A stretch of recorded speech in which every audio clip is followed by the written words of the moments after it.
So, welcome back to Travel Trash. This is my first blog. I am Wilson meets Reese Travels.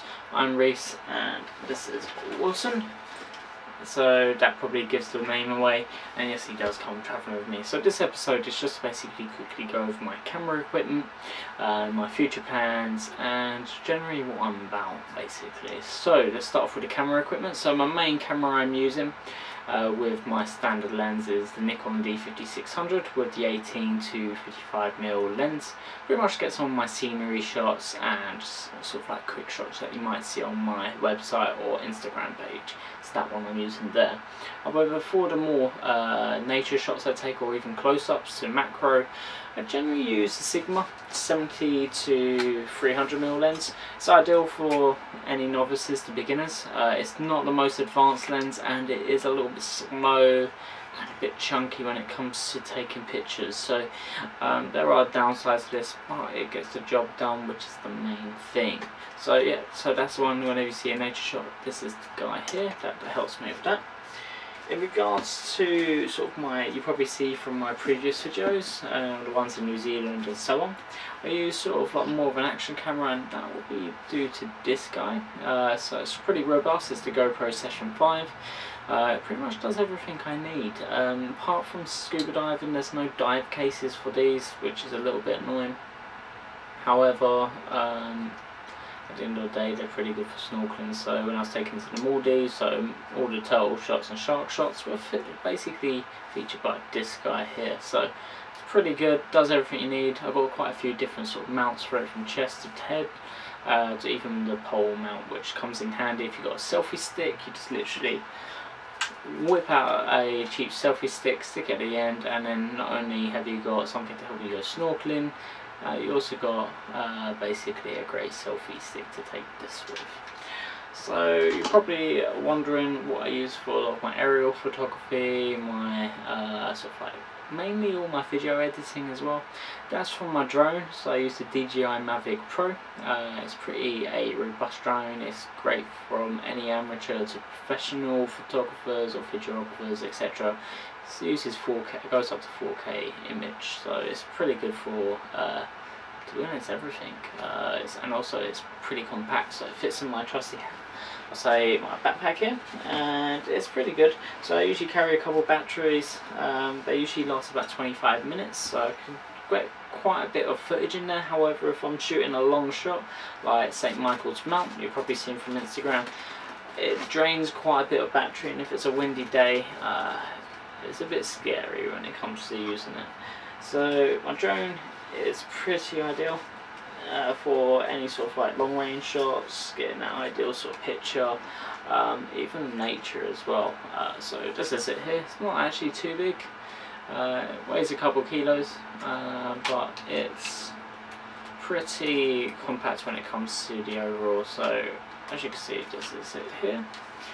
So you're probably wondering, these aren't the sort of standard tips for it. That is true. I've actually upgraded the propellers to the newer ones that the newer Mavic Pro uses, just because they're a little bit quieter as a whole, and that does help if you're trying to be in not as much of a nuisance when it comes to noise. So it does help me on the way a bit. The camera is pretty good. It's on a 2-axis gimbal, so it's pretty stable as footage wise, and the drone pretty much flies its own. So you know, it doesn't need too much skill to fly one of these. However, you can still crash them. So they're pretty good. I recommend anybody really to get one if you're looking to get sort of aerial photography. It's a great piece of kit. So it basically connects to your iPhone or Android phone pretty easily. So that's a great thing about it. So in regards to the most other key important thing to my sort of photography is actually the backpack, and it's this one here. I've just got a cheap one from Amazon with a camera department and a separate bit for all my other equipment, and even bottles of water to stay hydrated, which is always recommended, so you know.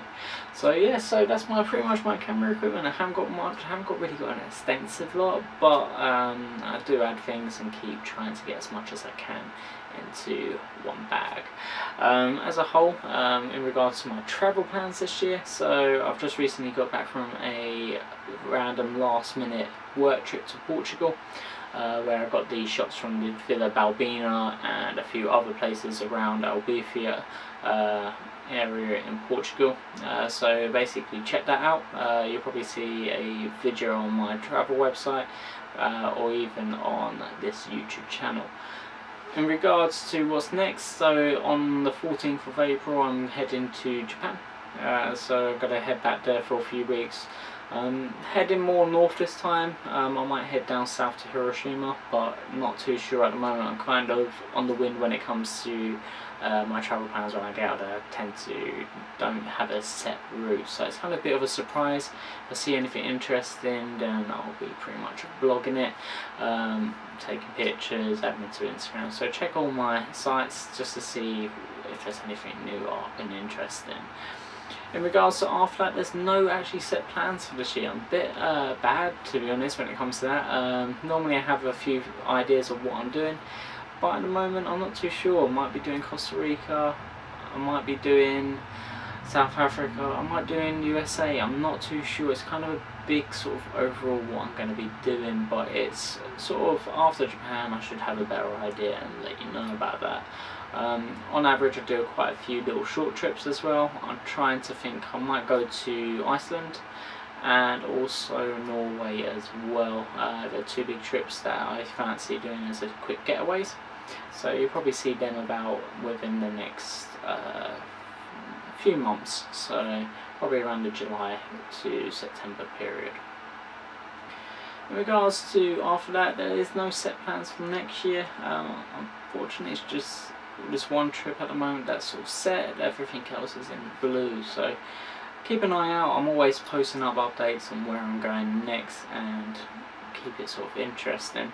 In regards to what I'm about, so basically I just like to share my travel knowledge and want to share it with you guys. At the same time, pretty much want to hear your travel knowledge and your tips and tricks of travelling. On my website there's a little comment box on the first page. Scroll to the bottom of that and just add any tips and tricks that you know about, because it's great to share. I love to hear about your places that you visited, as well as it also gives people knowledge of where to go next. It's kind of a good way to get everybody excited about travelling. So yeah, just keep hitting it up. Pretty much video about all that, and basically yeah, just be interesting. I want to hear everything you got, and hopefully I'll share everything I've got. And you probably know, you've probably seen a few of my videos, they'll be popping up around about now, which is around about here. Pick either one, these are my New Zealand ones, and check them out, and hopefully very soon I'll be loading up a few more for you, so check them out and just let me know. Apart from that, have a nice day. Hopefully the weather's better than what I've got here, and I'll see you soon.